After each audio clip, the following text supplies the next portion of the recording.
এই যে স্পুরগুলো এগুলো হচ্ছে এখানে ঘষিয়ে লাগিয়ে দিতে হবে, তাহলে যে পরাগায়নজনিত যে কচি ফলগুলো ঝরে পড়ে বা কালো হয়ে পচে যায় এই সমস্যাটা আর কখনোই আসসালামু আলাইকুম প্রিয় কৃষক ও কিষানী ভাই বোনেরা, আজকে আপনাদের একটা গাছের উপরে এই মিষ্টি কুমড়ার পরাগায়ন করে দেখাবো, কৃত্রিম পরাগায়ন। আর প্রথমে আমরা জেনে নিব যে কৃত্রিম পরাগায়ন আমরা কেন করব। বর্তমান সময়ে অনেকেই হচ্ছে মেসেজ দিচ্ছেন, ইনবক্স করছেন যে ভাই আমার লাউয়ের কচি জালি পচে যাচ্ছে বা মিষ্টি কুমড়ার কচি জালি কালো হয়ে পচে যাচ্ছে বা হচ্ছে ঝরে পড়তেছে। এই যে ঝরে পড়ার যে সমস্যা মিষ্টি কুমড়া তারপর হচ্ছে লাউয়ের যে ঝরে পড়ার যে সমস্যাটা, তার অন্যতম প্রধান কারণ হচ্ছে পরাগায়ন সংগঠিত না হওয়া। আগেরকার দিনে মানুষ রাসায়নিক কীটনাশক ব্যবহার করতো না, মোটেও করতো না, তারপর কম করতো, করলেও খুবই কম করতো। তো তখন মাঠে প্রচুর পরিমাণে বিভিন্ন মৌমাছি উপকারী কীটপতঙ্গ থাকতো। দেখা গেছে এই যে পরাগায়নের কাজটা, এটা হচ্ছে গিয়া এই মৌমাছি বা উপকারী কীটপতঙ্গ তারা করে ফেলতো। কিন্তু বর্তমান সময়ে আমরা এত পরিমাণ রাসায়নিক কীটনাশক প্রয়োগ করি, যার দরুন মাঠে কিন্তু উপকারী কীটপতঙ্গের পরিমাণ খুবই কমে গেছে। সেই জন্য এই পরাগায়নটা আমরা এখন আমাদের উপর এসে পড়েছে। যিনি চাষি ভাই বা যিনি কৃষক ভাই, তিনি নিজেই কিন্তু এই পরাগায়নটা করতে হবে।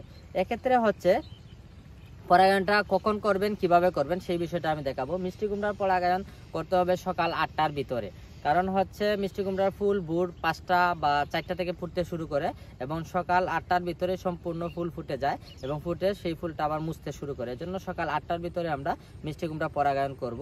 আর যারা লাউয়ের পরাগায়ন করতে চান, লাউয়ের ফুল হচ্ছে সকাল 10টা 11টা থেকে ফুটতে শুরু করে, বিকাল 4টায় সম্পূর্ণ ফুল ফুটে যায়। এজন্য 4টা থেকে সন্ধ্যা পর্যন্ত আপনার লাউ গাছের পরাগায়ন করবেন। যেহেতু এটা মিষ্টি কুমড়া, আমি এই মিষ্টি কুমড়ার পরাগায়নটা করে দেখাবো। প্রথমে আপনারা একটা সুস্থ আজকে ফুটেছে এমন একটা ফুল দেখেন, পুরুষ ফুল আমরা নিয়েছি। এই পুরুষ ফুলটার প্রথমে এই যে পাপড়িগুলো, এই পাপড়িগুলো আপনারা এইভাবে ছিঁড়ে ফেলবেন, ঠিক আছে? ছিঁড়ে ফেলার পর আপনারা দেখতেই পাচ্ছেন এখানে হচ্ছে কাঠের গুঁড়োর মতো বা তুষের মতো কিছু স্পুর রয়েছে।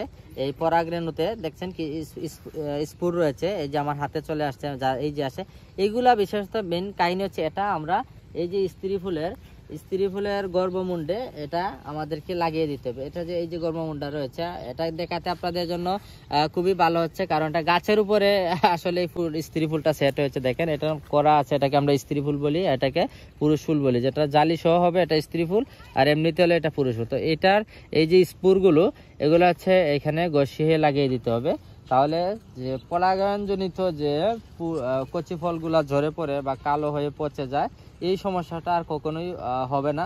যদি পরাগায়নের কারণে হয়ে থাকে তাহলে সেটা আর হবে না। 100% এটা যে পরাগায়ন হয়েছে এটা মানে 100% নিশ্চিত হওয়া গেল।